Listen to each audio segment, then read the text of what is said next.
ditambah pula dengan bajet kerajaan negeri 7 bilion lebih. Kalau dicampur, tidak kurang pada 12 bilion akan diinjek kepada negeri Sarawak pada tahun 2022. Ini akan merancakkan lagi ekonomi kita.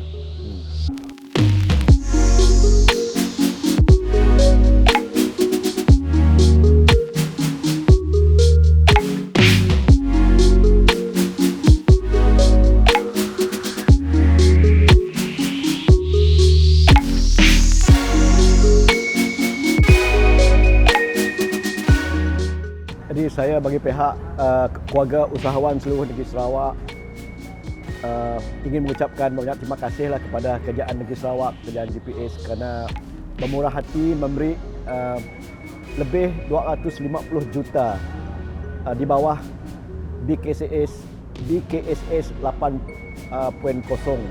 bagi tahun 2022. Di 250 juta ini akan dibahagi kepada tidak kurang 80,000 para usahawan kita di negeri Sarawak, yang majoriti mereka terdiri daripada IKS, mereka yang kecil termasuk cottage industry.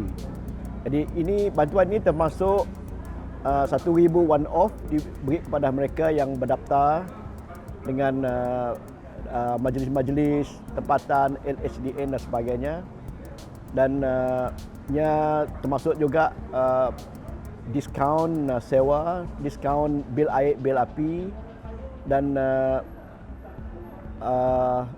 waiver sewa bangunan yang dimiliki oleh JLC Kerajaan Negeri Sarawak.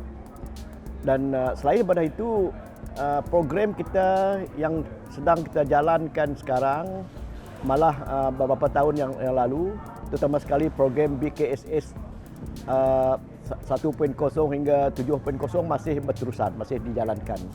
Seperti SPIK, skim pinjaman industri kecil, skim kredit mikro Sarawak, itu dalam bentuk loan, dan seterusnya skim grant yang diberi kita kepada cottage industry, B40 dan M40 seperti Pustef, Gerak, untuk mereka membeli komputer, membeli alat-alat printing dan sebagainya.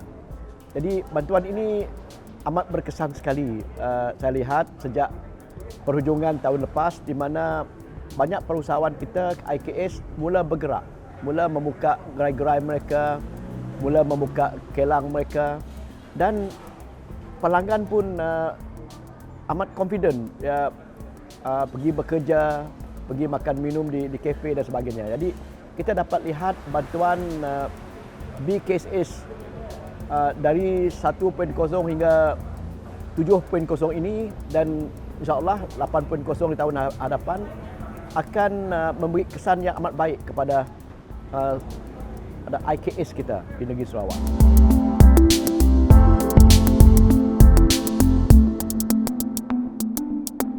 Mungkin kita lihat hari itu, kita gitulah di kafe ramai tu, dan macam ni juga di kafe-kafe yang lain. Kita nanggap dah penuh. Jadi orang dah berani keluar. Dan para IKS kita, para usahawan kita dan gerai-gerai pun berani mula berjual barang jualan mereka.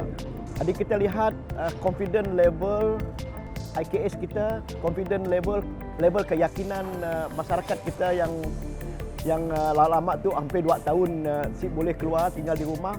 Mereka yakin keluar makan minum, bawa keluarga mereka di kafe-kafe dan sebagainya. Mereka pergi ke supermarket membeli belah kerana mereka yakin. Jadi ini memberi keyakinan kepada masyarakat kita, bukan sahaja pelanggan, bahkan IKS kita bergerak, berjual dan sebagainya. Jadi apabila mereka mula bergerak, berjual, orang masyarakat kita pun yakin bergerak keluar dan duduk di restoran, pergi ke supermarket, pergi bekerja di kelang dan sebagainya. Kita lihat keseluruhan ekonomi kita juga bergerak. Ekonomi keluarga kita bergerak, mereka ada pendapatan. Ekonomi kilang-kilang industri kita pun bergerak, mereka dapat production, mengeluarkan produksi mereka. Dan makcik-makcik yang IKS kecil-kecil itu pun ekonomi mereka akan juga meningkat. Mereka sudah bergerak, berjual. Jadi keseluruhannya, bantuan kerajaan itu memberi keyakinan kepada masyarakat kita negeri Sarawak terutama pelanggan dan IKS kita dan industri lebih yakin dan menggerakkan perniagaan mereka, dan seterusnya ekonomi kita pun juga bergerak.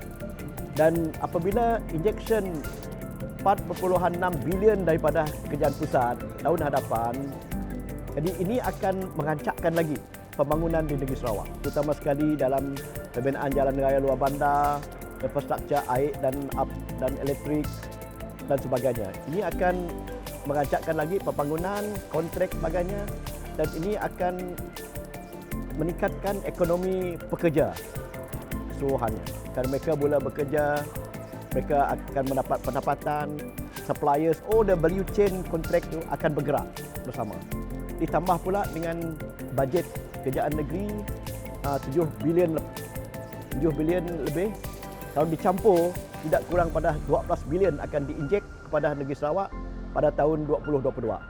Ini akan merancakkan lagi ekonomi kita.